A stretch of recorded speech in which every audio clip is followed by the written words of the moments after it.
Want to patent your invention? The chance is near. You've given it heart. Now get it in gear. It's Passage to Profit with Richard and Elizabeth Gearhart. This is Richard Gearhart. And Elizabeth Gearhart. On Passage to Profit, welcome to our show, the show about startups and entrepreneurs. And today we're going to talk about new trends in artificial intelligence for your website. Joining us for our show is John Kullmann, and then we'll follow up with our three pitch contestants. So I first met John and coerced him into coming on the show at Morris Tech Meetup in New Jersey. He's a sponsor of that meetup. His company, Macrosoft, is. But the reason I really wanted John on the show was we started talking about websites and marketing, and he's been doing tech marketing for many years. One of the few people who I think is really good at doing tech marketing. And he knows what the trends have been and what the trends coming up are. And we started talking about some of these new trends coming up and what you kind of have to have on your website if you want to stay competitive and stick out from the crowd a little bit. So that's why he's here. Yeah, and John is a partner with Macrosoft specializing in technical solutions. And prior to joining Macrosoft, Mr. Kullmann was with the Six Sigma Qualtech, where he was responsible for both the company's European practice and global marketing efforts. Previously, he spent 8 years with Capgemini Consulting, leading business development efforts in multiple vertical markets. So welcome to the show, John. It's great to have you here. Well, Richard and Elizabeth, you're both very, very kind. Elizabeth, it was very nice to meet you at the Tech Meetup, and thank you very much for this opportunity to talk with the audience. My company, Macrosoft, is based in Parsippany, New Jersey. We have a couple hundred developers, about 400 of us, and we work with companies doing lots of interesting things. But most of our development work is kind of mundane. It's automation of Excel spreadsheets and so on. So I'm excited today to be talking with you, Richard, and you, Elizabeth, about some of the more interesting cutting-edge work that we're going to be focused on. So one of the things you're going to be talking about is AI on websites. You mentioned to me before the show, back in the 90s, all you needed was a website. But things have certainly changed since then. Oh, I think that's an understatement, that things have changed. Yes, in the 90s, it was just you put www in front of something and you had a brochure that you posted online, and it was static. It never really changed, but it served its purpose at that time. It did a great job for everybody. As things evolved, you started to need content on your website. And why did you need content? It was so you became searchable. You had to add more and more information. It was essentially sales material is what you were putting up there. Things that your sales folks would typically go out and present, you're now putting on the website so people can see it. As time evolved, we moved into blogs and social media. This is really where you became relational and demonstrated your expertise working with clients and or prospects. So where have we gone to now? Now, if you want to do something, you go to YouTube and you look for videos. People don't read anymore. Everybody wants immediately a experience of somebody showing them what's happening. So where are we moving to today? If you try and talk to your kids, are you going to give them a phone call? Probably not. You're going to text them. Why? Because that's how people today want to communicate. They want to chat. And how does chat work? Very, very simplistically, your conversation is on the right-hand side of the screen, and the chat organization, the person you're talking to, is on the left-hand side of the screen. So, John, this is really fascinating. I really agree with what you're saying. We have a daughter who is now 22 years old. She won't even call a pizza parlor. She wants to interact with them online. She wants to make her order for the pizza, but she doesn't want to talk to anybody. She just wants to be able to interact electronically. So I'm just curious, why do you think this is happening? Is it just that people are so used to interacting electronically that they've just lost the patience to deal with real human beings? Ease of use is obviously important, and the fact that people are accustomed to it is important. But what I really would put it to, if I gave it a single word, it would be frictionless. People are looking for an ease of communication that is completely frictionless, that they can respond in the time that they want, in the way that they want, in the medium that they want. And texting or messaging gives that to people, gives them a frictionless experience. I have children, they're both in their 20s, and they don't want to talk to me on the phone. They want it. They want it. They're happy to text, right? Absolutely correct. And that's not unique to my family. I'm sure it's happening everywhere. I guess it's just it's a generational phenomena that probably came about just through the extensive use of online services, cell phones, etc. John, I wanted a few years ago to put a chat function on the Gearhart Law website for patents, trademarks, and copyrights. But we were like, how do we man this? Like, everybody's busy all day long. They're on phone calls. They're writing patent applications. They're going to meetings. We don't have somebody sitting around all day being able to respond to a chat. We're not like a customer service company. So you've come up with a solution. You know what the solution to that is now. Well, what's happening is you can't afford people sitting idly by just waiting for somebody to stumble upon your website Saturday at 3 a.m. when they can't sleep, and you're going to respond immediately to their needs. So what we've developed, not solely, but what's industry-wide is being developed is artificial intelligence-based chatbots. And they come in many, many different flavors.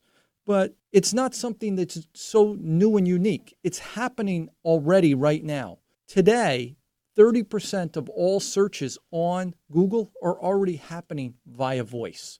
You talking to your mobile phone saying, where's the nearest pizza shop, or whatever your particular need is, but it's very command response driven. It's not yet a conversation. And that's really what we're moving to, is a conversation with clients and potential clients. Well, I had an experience, and I thought I couldn't tell if I was talking to a chatbot or a real person, but I had an amazing experience. I called Verizon to get a problem solved, and I went online. I got to the wrong place. I opened up the chat. The chat person, or I don't know if it was a person or an AI thing, because it said he was typing, but nothing showed up on the screen for a while. So it's like, I know he didn't type that long, so maybe this isn't a person. Anyways, he gave me a phone number to call, and I actually got my problem completely fixed and done in probably 3 minutes because of this chat. Well, so the chatbot either had a very good computer system on the background or a very poor customer service person, if you weren't able to tell which it was. But the reality is, if you have an electronic bot responding to people, it is very poor form to not alert people that you are talking to a bot. It is general protocol to let people know that they are, in fact, interacting with a system that can support many of their commonly asked questions, many of their common needs. But if you are fooling people, that's actually a very poor way to go. The question is, though, we have bots or chat boxes, right? So if you're on a website, you push a little button and a little box pops up and you start typing into it, right? That's what the chat bot is. But we're evolving to the point where these bots are able to handle more and more questions, and they're acquiring an artificial intelligence to the point where they could almost take the place of a human customer service representative, right? So that's the direction that the technology is going. And before the show, we were talking about this, and it's actually the point where that can start happening is in the relatively near future. You're absolutely correct. It's happening very, very quickly. Our hope is not to displace employees. That's nobody's hope, but it is probably the reality. What you want to be able to do is address commonly asked questions. If you have a page on your website called FAQs, or frequently asked questions, that would be the place to start with your chatbot. And what you would do is come up with as many iterations of a potential question and have the directed response. Currently, it's happening right now. When you go to Google and you do a search, what does it return? The first thing it returns is 3 advertisements. These are people that are paying for your eyeballs, so that's top of the fold, what you want to see. But directly below that is a box where it is attempting to answer your question. Below that, it provides you 5 million results, of which nobody ever gets to page 2. The only first page really matters. But a chatbot is essentially doing the same thing. It's returning just the information within that box in a best effort attempt to answer the question. The next logical place for this is with devices like the Echo. Well, there's Alexa. Right? And where you can actually have conversations with these bots. How much does it cost to get this bot on your website? So if I have a website now, we have a website, we want to add the bot. Is it expensive? To initially put a bot on your site that's a search bot is not expensive at all. But to train it is what becomes expensive. What needs to happen is you need to service it every month or whatever period of time to say all failed conversations, what was the correct response? So your bot can get smarter and smarter. But no, it's a minimal investment to get it done. And if you have a base set of questions that you're really looking to address, and the end of that conversation is let's connect you to a customer service person, it's not a large investment at all for your organization. Okay. You're listening to WOR 710, and we'll be right back with John Kullmann in just a minute. There's never been a better time to start your own business. The opportunities are infinite and only limited by your imagination and enthusiasm. At Gearhart Law, we believe the most successful companies all have one thing in common. They start with a solid foundation first. Gearhart Law has years of experience protecting entrepreneurs' ideas and brands using patent, trademark, and copyright protection. So if you have a new consumer product, a new software application that you're planning to build or sell, or a brand or company name that you want to protect, contact the experts at www.gearhartlaw.com. Our professionals will create a custom strategy designed to fit your needs and your budget. All of our attorneys are passionate about protection, licensed and qualified to represent you before the United States Patent and Trademark Office. Don't start your project without calling us first. Visit gearhartlaw.com. Together, we can change the world. Visit GEARHARTLAW.com. This ad has been read by a non-attorney spokesperson. Now back to Passage to Profit. Once again, Richard and Elizabeth Gearhart. We're here with John Kullmann, and we're talking about artificial intelligence and your website. And just before the break, we got into a little bit of a discussion about the future of AI technology and what people can expect in terms of how interactive chat mimics human beings and what would be the greater impact of that on our society. Really what's happening is you have directed conversations, which can be tree logic, and that's very simple and basic. But when you talk about artificial intelligence, there's really two key words, which are empathy or intent. And what that's saying is the conversation, as it's listening, will see what were you talking about previously, to help direct the conversation to what you know. If you say, I need to schedule tea time, are you looking at golf or are you looking for crumpets? We need to understand. Crumpets. Okay, so.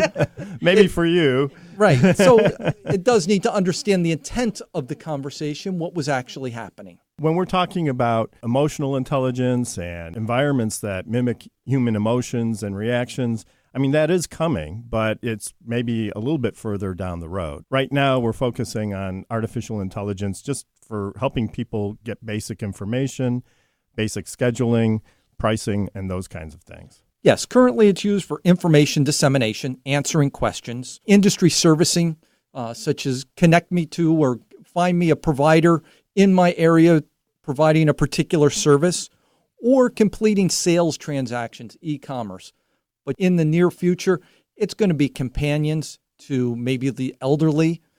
It may be an instant translation capability, allowing you to interact with somebody that you might not be able to speak with otherwise. There is a lot happening, and it's happening very fast. Well, I'm worried about somebody creating a chatbot like me and then taking out all of my irritabilities and all sorts of things, nice. and then giving it to Elizabeth, and she could talk to the better Richard, just by pressing a button. I mean, is that kind of thing really realistic going into the future? Well, it sounds like a boring Richard of the future. we like an exciting, interesting Richard that has some flaws along the way. Well, we've got plenty of those. So what I'm just wondering for right now, because I really am really interested in this, I tried to get us to get video on our website a long time ago, but the reason we'd never put a lot of video on our website was because of downloading speeds. Everybody told us you're going to really affect how fast your website downloads. So the video is actually going to hurt you more than help you. But we do have a few YouTube videos, so which we're going to have more of those too. But I always like to try to be kind of ahead of the curve. So I am very interested in getting one of these chatbots on the Gearhart Law website. And just for simple questions, and let me direct you to an attorney, and then have an attorney take over at a certain point. So is that something your company does? Are there specialized people that do this? It's absolutely something that we do. Our organization, as I said, Macrosoft, we provide a variety of services for organizations. But one of the newest areas that we are doing is chat development. and we're doing it for customer service as well as information dissemination within websites. It can return search results. So as patent attorneys, I'm sure you'll get lots of very common questions about what are the steps for a patent application, what are the fees, renewals, and so on that you could answer very readily on a website. And it's something that absolutely could be implemented for you. And that's the business that Macrosoft does. And we would be pleased to support you in that. Great. And so then how does Google look at that for Google searches? Does it have any effect at all on like the Google spiders that crawl your site or any of that? The content that you're providing in your website would in fact be searchable. Google, when that comes into play, is really its voice capability. It has Lewis is the voice recognition capability within Google. And that's an acronym. I forget exactly what it stands for, but it's very important that it can translate spoken word into computer bits and bytes so it can analyze exactly what's happening and process that and return a natural language generation response. Well, that sounds great. Well, thank you very much, John, for the description of the AI interface with chatbots in your website. You're listening to Passage to Profit, and before we break, I wanted to just talk a little bit about how entrepreneurs can find us for Passage to Profit. That's my favorite thing about this show. Anyone can pitch. You don't have to be a superstar or know anyone.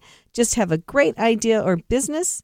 We hold pitch auditions in New York City, and if your pitch is right for us, you can go on the air. You don't have to be in New York City to audition, but you have to be here for the show because we only tape in New York. And it's all paid for by our sponsors. The only thing that we ask of the pitchers is that they promote the show on their social media. So what about the contest? Sure. After the pitches, you, our listeners, can Google Passage to Profit Show and find the page on GearhartLaw.com and vote for your favorite pitch. You can vote for a week, but you only get to vote once. So get your friends to listen and vote. If they miss the show, they can listen to the podcast to hear how wonderful you were. Just tell them to remember the name by imagining walking down a long passageway with a big pot of gold at the end. Passage to Profit. And may your passage be short and your profit be huge. You're listening to WOR 710. What are entrepreneurs' most valuable assets? Their passion and ideas. We can't protect your passion, but we can protect your ideas. Trust Gearhart Law to protect your ideas with premier patent, trademark, and copyright services. There's never been a better time to start your own business. Contact us at GearhartLaw.com. At Gearhart Law, we have years of experience protecting entrepreneurs' ideas and brands using patent, trademark, and copyright protection. So if you have a new consumer product, a new software application that you're planning to build or sell, or a brand or company name that you want to protect, contact the experts at Gearhart Law. www.gearhartlaw.com. Don't let the wrong protection strategy ruin your business. All of our attorneys are passionate about protection and are licensed and qualified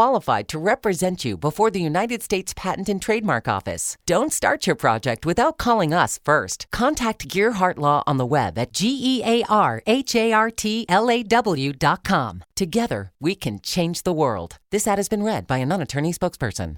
Passage to Profit continues with Richard and Elizabeth Gearhart. And now we start the pitch competition. Each contestant will have a total of 8 minutes to make their pitch. The first 2 minutes, they fly solo, and so for that time, describe their project and put it in the best possible light. The remaining time is for the Inquisition, where they'll be challenged by Richard, Elizabeth, and John to describe their project in greater detail and convince the audience their product is the best. At the end of the program, our listeners will be directed to the Passage to Profit page on the Gearhart Law website, where our listeners can vote for the pitch they like best. Our first pitch contestant is Robert D. Domenico. His company is Cargo Fish, and I said futuristic for my word at the beginning of the show when we went around the room saying our words, and this is futuristic. Welcome, Robert.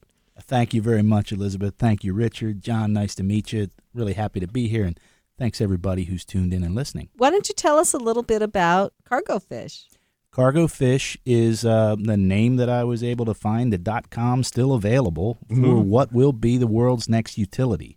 Wow. A physical internet through which everything else, not carried by the current set of pipes and wires, cables and fibers, is going to be moved around our cities and towns and even across country. Many people have seen a little pneumatic shuttle tube in the outside lane at the pharmacy and at the bank, and they've used this. Now, very few people nurses would know, very other few, there's about 6,000 hospitals in America, and physical internet systems based on pneumatics are in about 2,600 of America's hospitals. And that's just from the main two providers, Swisslog and Translogic out of Denver. Cargofish does not employ pneumatics. And by divorcing from pneumatics and embracing instead a blend between rail, slot car, electric vehicle, autonomous car, what we have is a network system that does to parcel and last mile what containerized freight and Malcolm McLean, who the father of containerized freight, did for global trade. And in terms of efficiency, well, 10-pound electric skate can carry 2 gallons of milk on a lot less energy than a 4,000-pound car to the convenience store.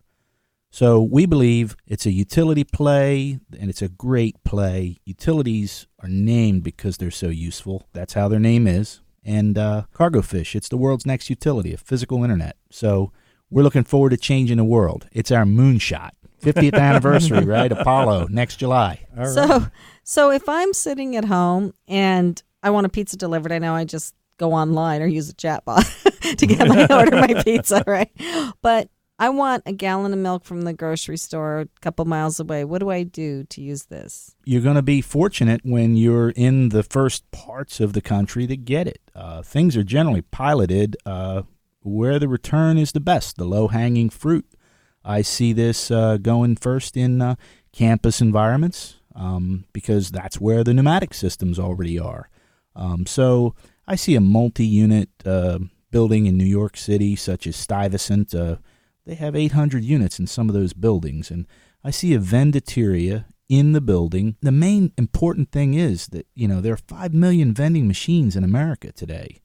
And each machine only can offer you what has been manually stocked at great expense and at very limited variety.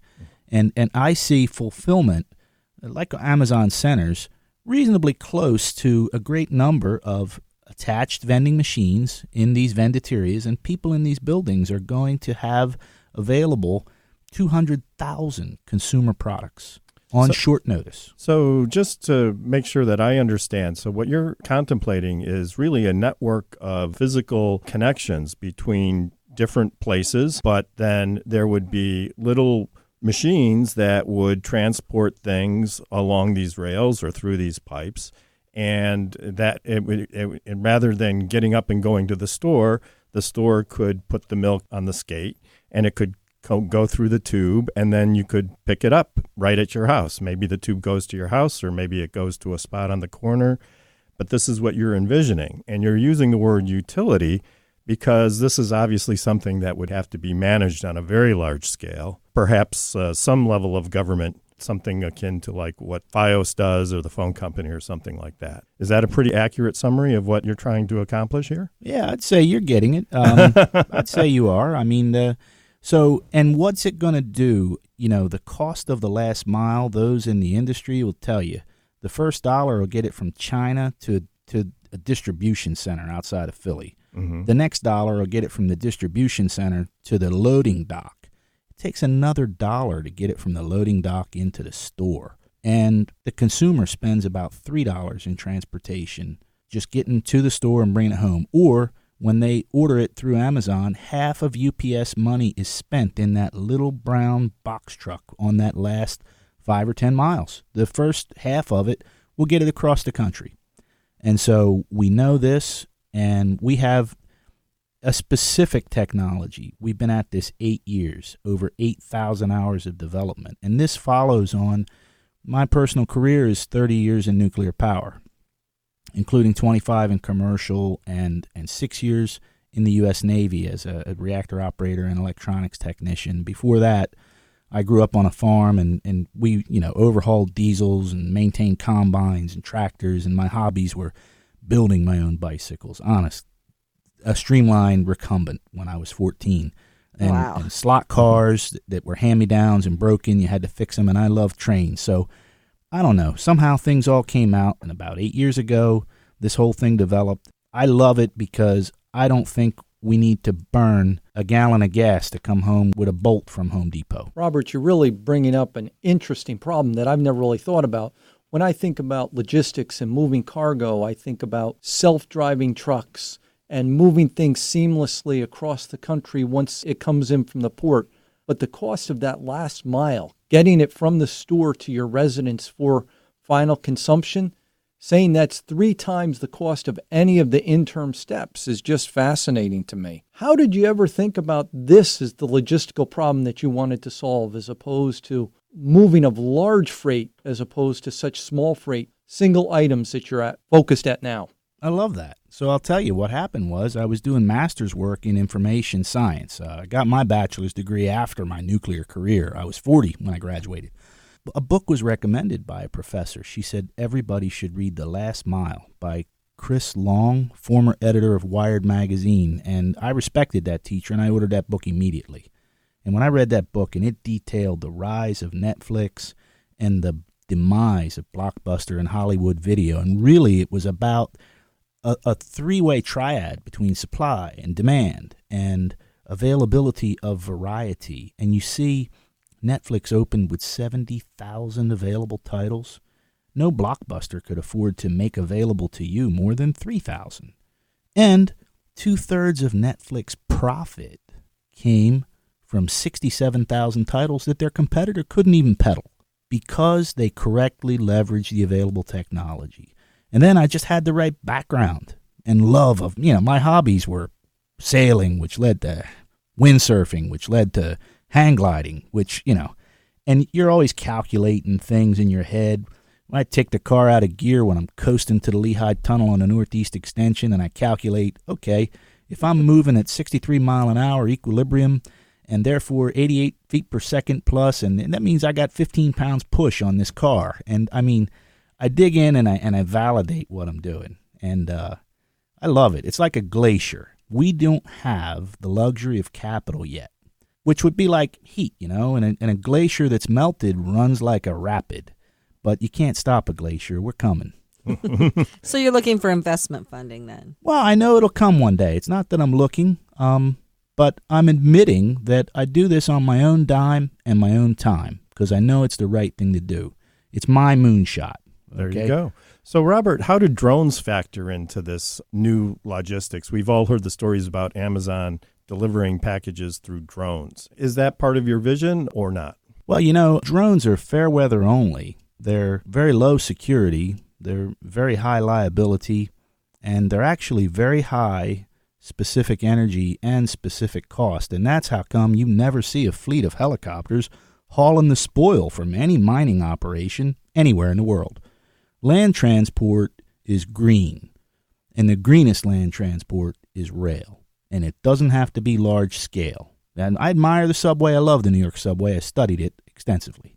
Anything related to transportation I've been studying and building. So I see drones never relinquishing their niche market, but the staples of everyday life are not going to fly to your house. That energy intensity, you might as well be carrying 20 pounds at a time in a Prius, okay? Well, but that's a very practical analysis. And until we spoke just now, I never really thought of it that way. So I want to touch on something. So you brought an example of your transportation system. It's like a little hamster tube with a little slot car in it or something. Yeah. Do you want to have it go around? Maybe we can hear it. So what happened was one of the fellows that retired from where I'm working, he found this and he emailed back and he said, "Oh, God, Dito's got to see this. It's just like cargo fish." So nobody at home can see it, but a little shout out to, I think it's called Zip Pipes or Zoom Tubes, and it's only been available about 2 years, and it's about a 1/5 scale of our size of technology, and it doesn't have everything exactly the same, but it's very similar. It shows you what's possible. Little rhetorical question. What vehicles move the most miles to carry freight? What do you think? Trains? Well, so it might be, you say trains, okay, could have been ships, planes, trucks, or trains, but in reality it's cars. The others carry a lot of freight, but there's 260 million cars in America, and we drive 3 trillion miles a year. That's half a light year. Okay, so every 8 years we're driving far enough to get to Alpha Centauri. And when we're only using a car to carry a little pack of gum or prescription, that's a lot worse than a single occupancy in a high occupancy vehicle lane. So we're bringing a solution that the world really wants, and I'm happy to tell everybody about it. I love this. I'm pretty excited for it because as everyone knows, I do a lot of online shopping and everything, so I love having things delivered to me and not have to leave the house. Robert DiDomenico, and your website is? www.cargofish.com. Okay, so look for him on the web. He's got some very cool stuff on the site. I've been on there. You are listening to WOR 710 Radio on iHeart. Hi, I'm Lisa Askley, the inventress, founder, CEO, and president of Inventing A to Z. I've been inventing products for over 38 years. Hundreds of products later and dozens of patents. I help people develop products and put them on the market from concept to fruition. I bring them to some of the top shopping networks in the world: QVC, HSN, eVine Live, and retail stores. Have you ever said to yourself, someone should invent that thing? Well, I say, why not make it you? If you want to know how to develop a product from concept to fruition the right way, contact me, Lisa Askeles, the inventress. Go to inventingatoz.com, inventingatoz.com. Email me, lisa@inventingatoz.com. Treat yourself to a day chock full of networking, education, music, shopping, and fun. Go to my website, inventingatoz.com. Now back to Passage to Profit. Once again, Richard and Elizabeth Gearhart. With John Kullmann, and we're going to be hearing from Patrick Charon. That's the French pronunciation of his last name. Patrick, you have 2 minutes. Go. So hey everyone, my name is Patrick and I am the founding member of flowtribe.com. That is FLOtribe.com. So flowtribe.com is a community of what we call movers, breathers, teachers, and healers. These are people who have dedicated their lives to creating positive change in other people's lives. They are professionals in the health and fitness and wellness industries, and we want to provide them with a platform where they can share knowledge with the people who really need it. So that community has two parts. The first part is our members. The members, like I said, are professionals, trainers, teachers, therapists, people who are in the health and fitness and wellness space. But a lot of those people are struggling. They're struggling because it's a difficult business to be in sometimes because of the logistics of it. First of all, you're dealing with clients, which means that people are going to cancel on you. People are going to change up their schedule. They're working mornings and evenings and often have these long breaks in between. Often they don't have any other income. So if they get sick or if they want to go on vacation, God forbid, they don't have anything coming in. So what we want to do is we want to provide them with a platform where they can share their knowledge in a way that is, let's say, an online learning experience. And that would allow them to connect with way more people, but more importantly, would allow them to create a source of passive income, something that these people can really, really need. And I know because I speak of experience, I've worked in this industry for 15 years, and a source of passive income is something that I could really, really use. The other side of that is our users, the people who need that knowledge. Not everyone can afford a personal trainer. Not everyone has access to the best gyms or to the best therapists. And trust me when I tell you that I think a lot of the solutions out there, they're great. You can download a fitness app. You can download a nutrition app. But why is it then that mental health issues are on the rise? Heart disease is on the rise. Obesity is on the rise. Obviously, there's something missing. And I think what's missing is the connection. So our community is all about connection. We want to connect the members, which are the people providing the knowledge, to the users, which are the people who really need that knowledge. And we connect them by giving them a window into the lives of the people they're learning from. If you look back at school and you were being taught math, what made it that you would learn well was the quality of the teacher, not necessarily the content. So more than just content, I want to help these people, our members, to tell their stories. Why did they get into the business? What's their passion? Why is it that they do what they do? And if we can do that in the right way, then our users are going to feel connected to our members, and that connection is going to enhance the learning experience. I believe that people learn a lot better when they believe in the person's delivering the knowledge. We want to do that by providing a revenue sharing model so that we would create the production and distribution system. And that way our members only have to provide the knowledge that we can then help them connect with our users. That sounds great, Patrick. I'm ready to sign up. So great. Can you tell us a little bit about the universe of service providers that would be participating in the Flow Tribe? We already have a small community. So this was launched in Montreal last year. I'll call it a very, very, very soft launch because our platform isn't really there yet. But what I have found was the interest and the desire for people in this community. So we have amazing personal trainers. We have a physical therapist. We have osteopath. We have a Chinese herbalist. We have someone who creates basketball workouts. We have different types of people who are all dedicated to what they do. But obviously these people are super busy, so they don't really have time to do anything else, which is where we would come in. This is really amazing what you're talking about, Patrick. It's really connecting people to the services and professionals on demand when they want it. Yeah. I often come home from work with great intentions of going to the gym, and next thing you know, the TV's on, and I open the beer, and there went the gym. If I could have somebody to connect with that would help me get to the gym or give me the motivation or help me along the way, I think it would be personally beneficial. As you're doing this, I see your goal is really reducing friction. How do people more seamlessly work with the professionals around them? Do you agree with that kind of assessment? Yeah, 100%. And I think another thing you mentioned is motivation, right? So you got home from work, and instead of going to the gym, you went home and you cracked open the beer, and now it's too late. And the reason probably is because you were not very motivated to go to the gym, because there was probably no one there waiting for you. There was no one there whose story was interesting to you. There was no one motivating you to do that. As where if there was this person that you knew online and you knew them, I mean, you may not know them personally, but you know enough about them to know that you really feel connected to them, then when you get home, you'll be eager to get home and turn on your computer or your TV or whatever medium we're using and go access that content.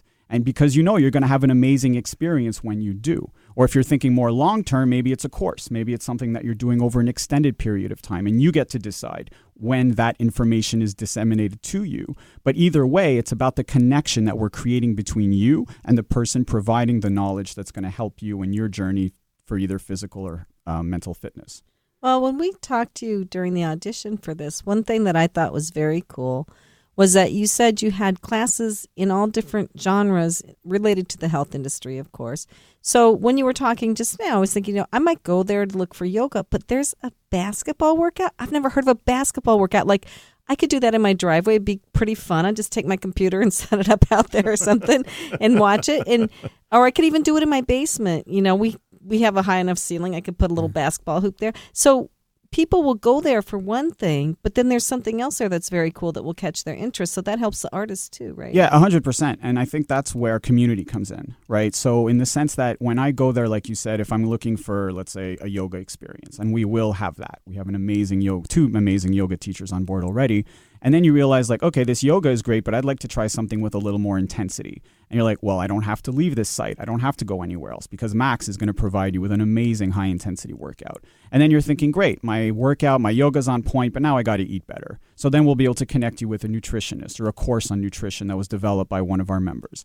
And then after that, maybe it's mental health. Maybe you're having issues with stress and anxiety, and so you'll take my course on stress management. I'm ready. Yeah, yes, absolutely. I need to sign up. Absolutely. And I think it's all about keeping people within the community, right? And I think community, especially here in New York, is something that is so strong and so powerful. And I think that you want to be proud of your community. So versus the Nike app, great, you downloaded the Nike app, you got some decent workouts, but you're not connected to that. There's nothing that's connecting you emotionally to your app. I want that connection to be emotional. I want it to be powerful, and I want people to feel like they're part of a community, that they feel supported by this community, by this tribe, and that's where the name comes from, Flow Tribe. So part of doing that is having people share stories. What are some of the other things that Flow Tribe can do to help reinforce those connections? What we want to be able to offer as well is on a more technical side is we can help you, for example, manage your social media content. We can help you develop an online presence. We can help you tell your story, because I've done interviews with some of our members. Some of them are fantastic. Some of them are extremely nervous and have a really hard time delivering. So maybe we're offering them coaching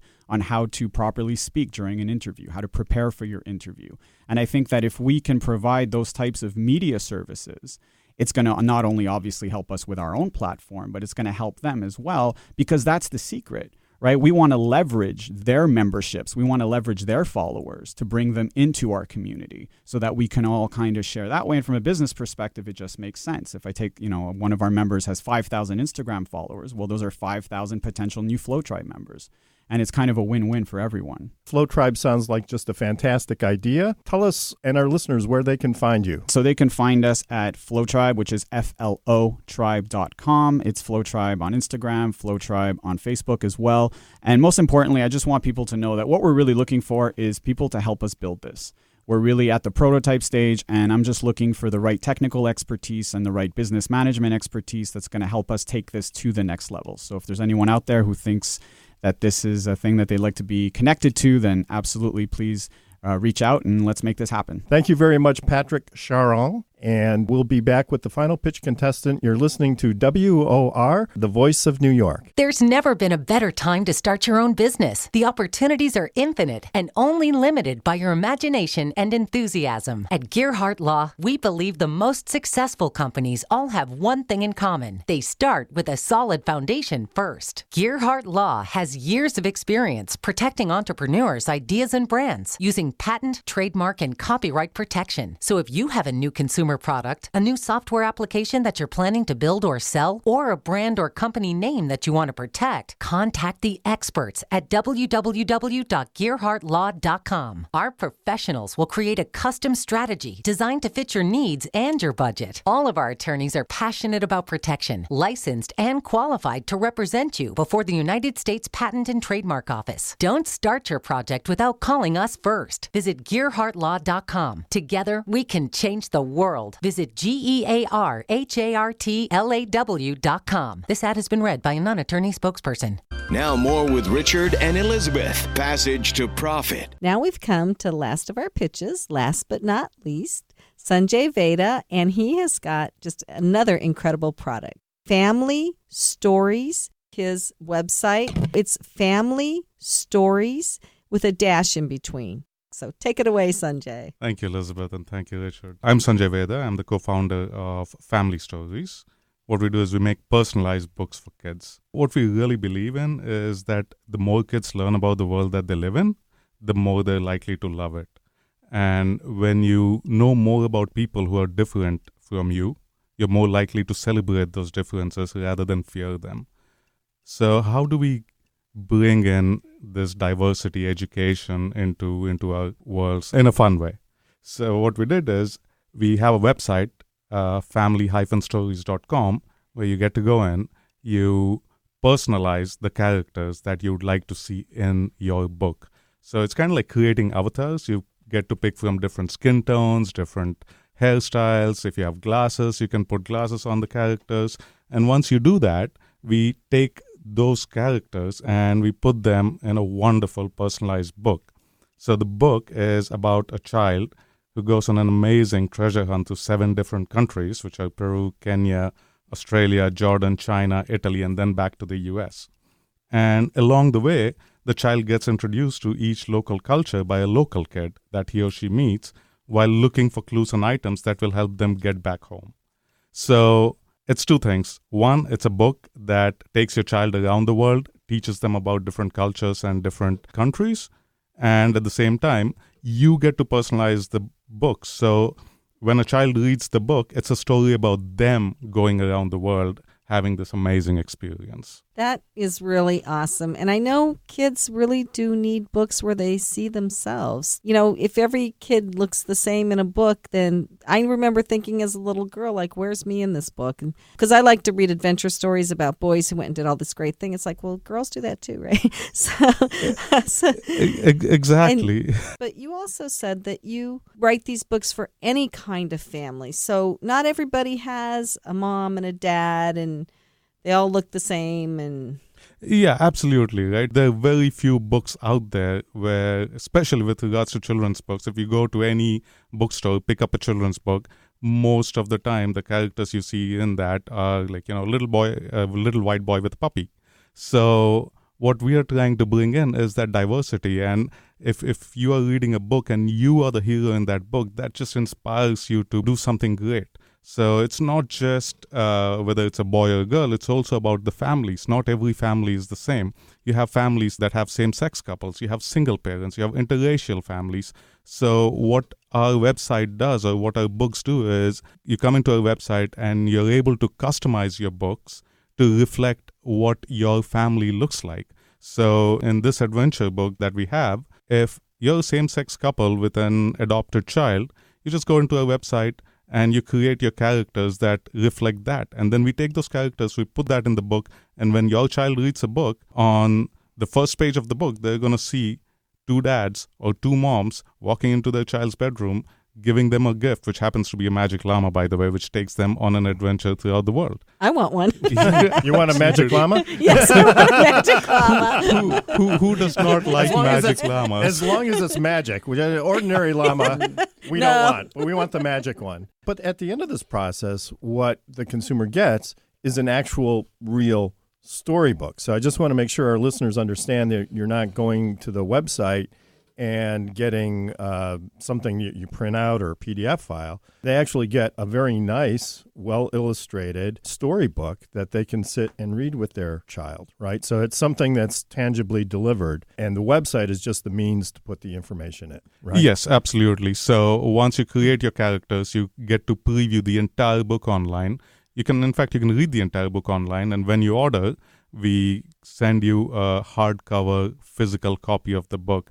And people really love that, because I don't know too many parents who prefer their kid sitting with an iPad at the dinner table. That's the reason we try to stay as far away from just making this into an ebook to actually creating a physical product, because it lets the child have a very special connection with their book, because they see themselves in it, they see their name in it, they see their family in it. It's a very nice book. I mean, I've seen it a couple of times. It really will be a treasure for the family. Yeah, absolutely. Sanjay, I think this is just incredible what you're doing. I love the fact that you have books that you're creating rather than just digital medium for the families to enjoy. And I wish our listeners could see the colors and so on that they have. I think it's going to be a great gift idea for any preschooler or young child. My real question is, how can you do this economically? Printing one-off books has to be a very, very expensive process for you. And you must have figured out some ways to do this economically to be able to deliver it to a custom book to anybody. Well, that's what took us a very long time. That's one of the reasons it took us about almost 2 years to establish this company, because printing on demand is extremely expensive. But thanks to our printing partners, CPI, which is who are based in the UK, and our partners here in the US, Bridgeport National Bindery, they worked with us to figure out how to do this economically. So we worked very closely with them to integrate our technology with their technology, as well as help them come up with the right processes on their factory floor to make sure that these books are printed and shipped in an affordable way. And I think that you told me that you have a new process that you haven't patented yet, so we are not going to talk about it here, based on AI that reduces the price quite a bit. That is correct. It's just going to make the bookmaking process a lot more efficient, and it'll help us publish a lot more books. That product, it's in a prototype phase right now. We are looking for authors and investors to join us to take this to the next level. So how many books have you sold so far? I mean, you've been in business for a while. We've been in business for just about a year, a little less than a year. So most of our sales have been through friends and family. We haven't really put in much money into marketing and all that. So we sold over 1,000 books, and the response has been fantastic, especially from LGBT parents, single parents. They absolutely love it. One more thing I forgot to tell you is these books work for single parents as well. You just take one adult out, and then it becomes a child with one parent. And these are fragments of our society which have been neglected when it comes to children's books. Giving them an option to create a book like this for themselves, they just love it. I think children are just going to enjoy seeing what they can live with and what they deal with day to day in an actual book. And it's just wonderful. These aren't soft cover, cheap books, but nice, beautiful, hard-covered books that young children can chew on the corners and enjoy for years to come. Yeah, and I got to tell you, I have hardcover, beautiful books from when my kids were really little. And I'm saving them if I ever have grandkids, who knows. But we're going to keep them forever. So I just think this is a beautiful idea. I think it's wonderful. And we will all here very much applaud you for doing this. So we all wish you the best success. And it is family-stories, STORIES.com. And you can go on the website and you can see an example of the books. You can order a book.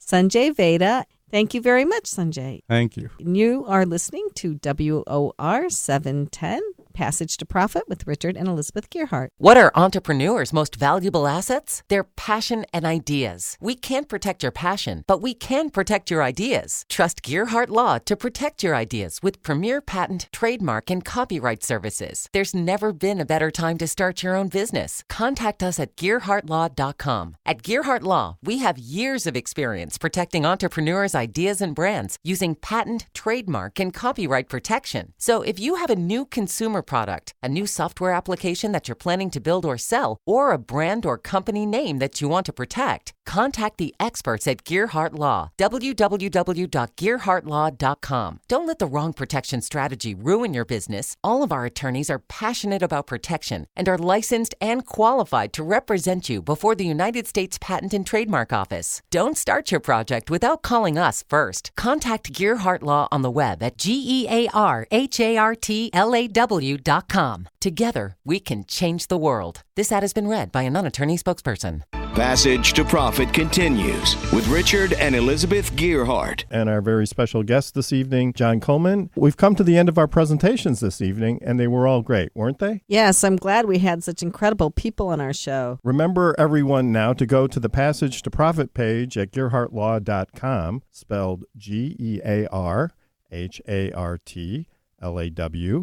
and vote for your favorite project. To summarize, we had Robert DiDomenico with Cargo Fish, the physical internet. We had Patrick Charon with Flow Tribe, FLOTRIBE, the online health and wellness community with classes and everything you need on one site. And Sanjay Veda, FamilyStories.com, books for kids from families that you don't always see in books. And so now Google Passage to Profit and make your choice. Remember, you can only vote once, and you have until next Sunday at 7 p.m. to vote. This evening's pitch contestants will receive a Passage to Profit t-shirt, and the best overall vote getter for the show will receive an Amazon gift card. Before we sign off, I would like to say thanks to everyone who participated today. I really, really, truly just love hearing these pitches each week. And I never vote, as you know, if you've ever listened to me before, because I can never pick a favorite.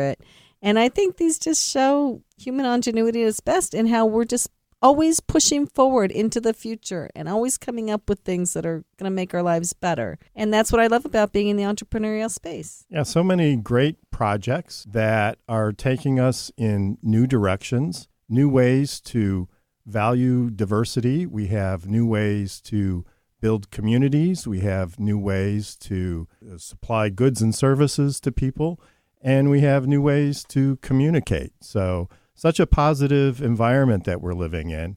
And it's really exciting to be able to meet the people who are making this happen and to be able to talk about it on this show. John? Elizabeth and Richard, this was excellent. It was so much fun. I've been a listener to podcasts and iHeartRadio as well as WR for years and years. But being on this side of the microphone, participating in Passage to Profit has been a new and exciting experience to me. I really enjoyed each of the presenters in terms of the inventions that they have and the ideas that they're promoting. So thank you very much for having me as your guest. Thank you. That's John Kullmann with Macrosoft, the big one. And John, where can they find Macrosoft? We're located in Parsippany, New Jersey. And we can be found on the web at www.macrosoftinc.com. Great. And we'd like to thank our producer, Noah Fleischman, our media maven, Kenya Gibson, our engineer, Rob, and the whole iHeart team. And don't forget to join us next week for another excellent speaker and another round of pitches. You can start thinking about what your pitch will be. And don't forget to like us on Facebook, Instagram, and Twitter. This is Richard and Elizabeth Gearhart on iHeart with Passage to Profit, WOR 710, the voice of New York.